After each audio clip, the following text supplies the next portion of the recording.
back to the channel. So for Christmas, my son got me this dual gauge pod right here.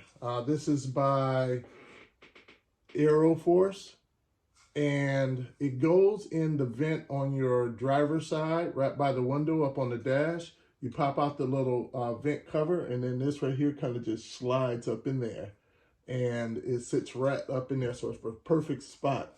It's really well made. I love the quality of it. I'm not sure what type of composite material it is. Feels kind of plastic-like. Very strong, very thick too as well. It's not thin.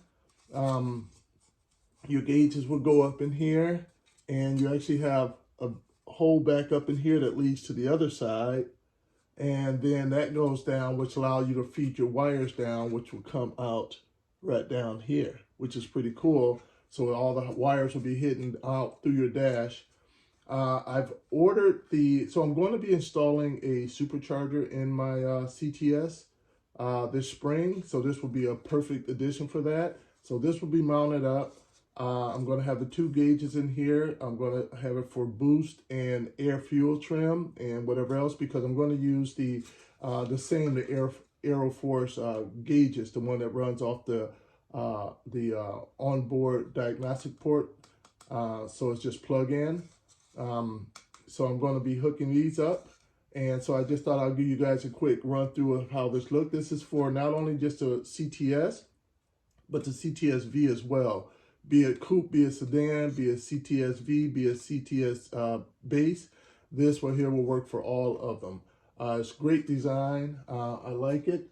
I'm not sure how much he paid for it. I'm not going to go in and look, but I'm appreciative of it. So I just thought I'll give it a quick review for you guys to be able to check it out and see it in case there's anything you're considering. I know some people put the gauge in where the clock is at on our CTSs.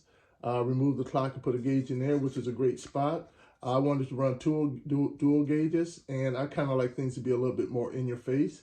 So I kind of like the fact that it's a separate standalone one up at face height to eye height too as well. So if you like, definitely hit that like button and go ahead and hit that subscribe button. So when I do get the gauges in, I'm going to do a review on the gauges as well. I'm going to do the installation on that one, so you guys can see those videos coming out soon. So stay tuned. Thanks for joining, guys.